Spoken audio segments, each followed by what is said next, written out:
Welcome to Things That Matter. My name is Josh Turansky, and I'm joined by Pastor Brian Brodersen. Today we're going to talk about atheism. Pastor Brian, this is a subject that I know is dear to your heart. It's something that matters to you, and you believe that it should matter to most guys that are preaching. Most Christians should be aware of this. Yeah. Now, I don't know if saying that atheism is something that's dear to my heart, but it is something that is on my heart. And That's Josh, atheism obviously matters today, probably more than it has in previous generations, because atheism has become very aggressive in the West, in the United States, as well as Europe.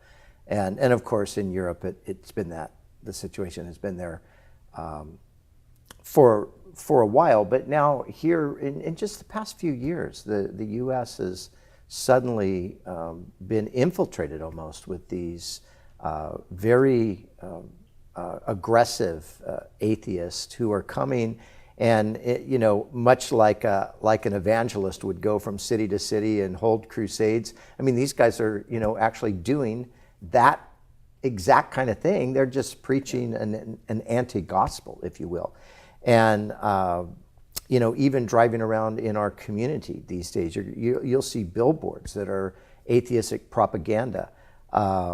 Advertisements are being taken out. A lot of people know about the advertisements that were taken out by the Humanist Society in England.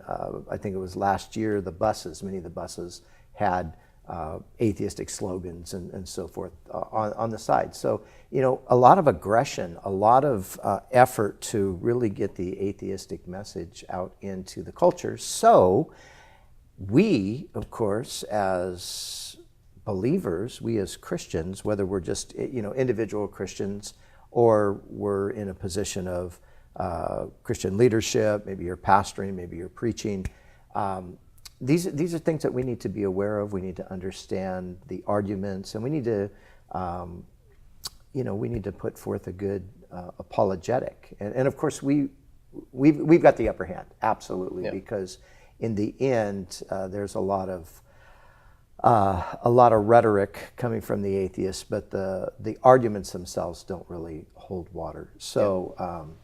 So it's an important topic. You've modeled this from the pulpit. I mean, I've sat under your preaching now for at least 5 years, and seeing you make application and address, even bring in quotes and different ideas that are popular amongst atheists. Initially, when I heard you doing that, I wasn't convinced. Yeah. But as I've watched society over the last 5 years, I'm seeing exactly what you're saying. That these guys are influencing culture. Yeah, and as a pastor, I might be a little bit isolated at times. Maybe I'm just so immersed in my Christian community and in my own private study that I don't really realize the extent of how pervasive this is becoming in the culture. But the person sitting in the congregation on Sunday, oftentimes they're working right next to an atheist, or they're living right next to an atheist, or they've got contact with people who are very aggressive with these atheistic views, and they're wanting to know, gosh, how do I respond to this? So that's part of our job as pastors, to equip the saints and to equip them to contend for and defend the faith. And so there's a book I wanted to bring this around to, a book that I recently read. It's a book written by an evangelical named Larry Taunton, and it's this book, The Faith of Christopher Hitchens. And you read this book as well. And this book to me was absolutely fascinating for a number of reasons. Christopher Hitchens is one of the well-known atheistic voices. Of course, he passed away in 2011, I believe it was. But very well-known, very outspoken, along with, they sort of dubbed these guys the four horsemen of the new atheism, or the atheistic apocalypse, or however they labeled them. But it was Richard Dawkins, Christopher Hitchens, Sam Harris, and a man named Daniel Dennett. Now, Sam Harris and Dennett, they're not quite as well known in the popular sphere, but of course Dawkins and Hitchens were the two main voices. And Christopher Hitchens was known for his very brash and a sort of aggressive approach, a very disrespectful approach. But the irony with Hitchens is there was a certain charm about him as well. So it was interesting. But what this book is about is how in the course of doing these debates with various Christian apologists, Dr. John Lennox, William Lane Craig, just to mention a few names, what Hitchens began to discover, and then of course in this personal relationship with Larry Taunton, is that these Christians that he was so opposed to were some of the nicest, kindest, most compassionate people that he'd ever met. And he was also shocked that they were quite intelligent. And so the book, deals with some of that. The gist of the book is really about the relationship that developed between Larry and Christopher, and specifically about a couple of journeys they took together. They called them road trips, where they went on long drives and actually read and talked about the scriptures together. They did a kind of a study of the Gospel of John. Now, this book is fascinating to me as a believer. This book has caused a huge storm in the atheistic community, because they are just absolutely appalled to think that their champion, their hero, maybe had some sort of a chink in the armor. And, poor Larry, I mean, he's been accused of all kinds of fraud and deceit and all of this stuff. But it's all absolutely factual. There's direct quotes from Hitchens that are publicly accessible today. So, but the thing that I like about the book, and maybe you would chime in too as far as your experience with it, I like two things. I like the way that Larry engaged Hitchens on a personal level and developed a friendship with him. And what I like about that is I think it's a good model for us, because a lot of times, when with people we disagree with, we seem to not many times have the ability to even have any kind of a relationship with them. It's just completely adversarial. Here we are, we're entrenched over here in our fortress, they're over there in their fortress, and we're just sort of shooting across the valley at one another. But the beautiful thing here was to see how these guys came together in a personal friendship where they ate together, they drove on these journeys together, they connected on a family level, and that developed into amazing opportunities to talk very candidly about what Christianity really is versus what it isn't.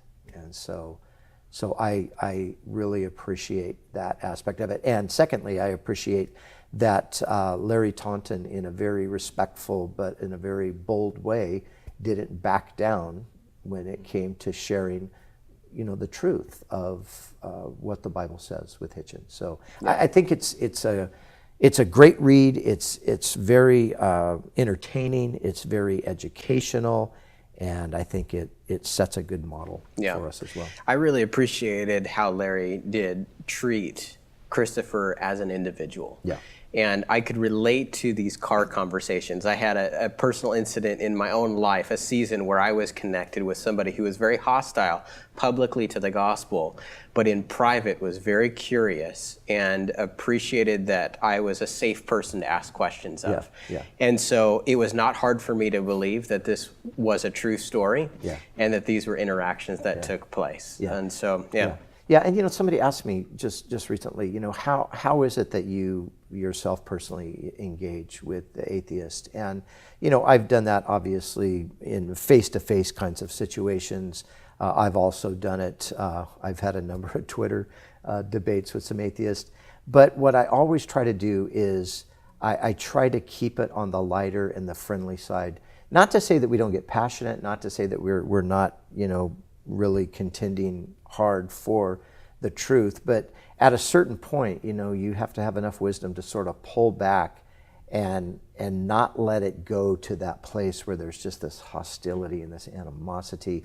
When I've done this occasionally on Twitter, I'll always rely on my emojis, my smiley face or the wink or, the thumbs up or anything to just kind of communicate that, look, let's exchange these ideas, let's challenge one another, but we don't have to be hateful about it, and so that's what Larry did in such a beautiful way. And of course, the amazing thing about the book, he does not at all say, like he's been accused of saying, that there was a deathbed conversion for Hitchens. He doesn't say that at all. There was nothing that anybody would know of that was a deathbed conversion. But what he does show us is that Hitchens was not as firmly fixed in his atheism as everybody thinks, and that he was vulnerable and he was very open. And there's one point, I actually quoted this a few weeks back in a sermon. There was one point where Hitchens was actually reading a portion from the Gospel of John, and he was reading from John chapter 11. And there Jesus says, "I am the resurrection and the life." And Hitchens, sort of mockingly, but in a friendly way, he says, "Do you believe this, Larry Taunton?" And Larry says, "I do." He said, "The question is, Christopher, do you believe this, that I am the resurrection and the life?" The words of Jesus. And Christopher's response was something like, I can't remember exactly, but they were something like, these words are very attractive for a man in my position. Yeah. So, showing that vulnerability. So anyway, it's a great book. What we're talking about here in talking about atheism today is we're talking about the fact that it matters because it's becoming more and more pervasive in the culture, but we want to know how to respond to it. Yeah. So this book is good to show you, I think, the demeanor that we should have. Larry his demeanor is the right demeanor to approach it. When it comes to arguments, there's a couple of other books that I would recommend. There's just off the top of my head, there's 4 books. 2 of them are here. I'll pull them out in a second. But there's the 2 books that we have here. There's 2 books by Dr. John Lennox, Gunning for God, and the second one is God and Stephen Hawking. I'll talk about those in a moment. But there's also a great book by Andy Bannister called The Atheist Who Didn't Exist.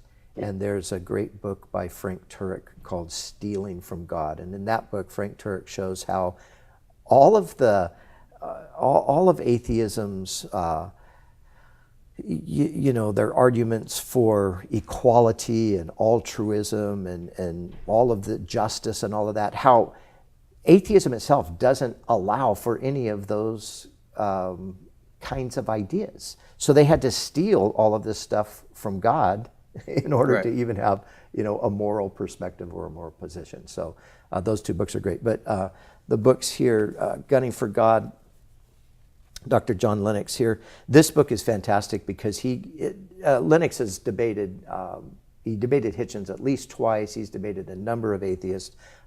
He's debated Dawkins.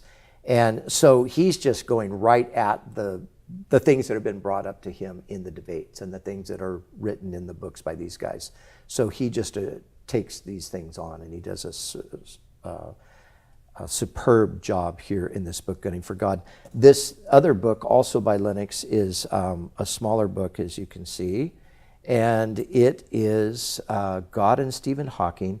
Stephen Hawking had been a little bit ambiguous over the years about whether he was a staunch atheist. In more recent years, he's come out very vocally and expressed, that there is no God, there is no need for God. Science has shown us that, through the laws of gravity and so forth, the universe could have created itself. And John Lennox, quite frankly, destroys that argument in like 2 paragraphs. So, but it's a fantastic book.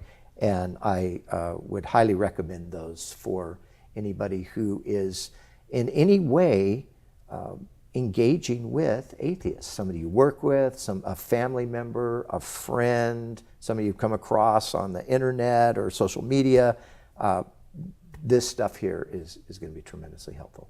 Excellent. Well, I know you've definitely convinced me working with you for the last 5 years. And I know these books as well, that they are great resources. Yeah. So We appreciate you tuning in. Thank you for being a part of today's episode. If you do have any questions, we'd love to hear from you in the comment section below this, whether you're watching this on YouTube or Facebook or anywhere else where it's been posted. And you can post it as well. Why don't you share it on your Facebook page? Help us get the word out about this new program.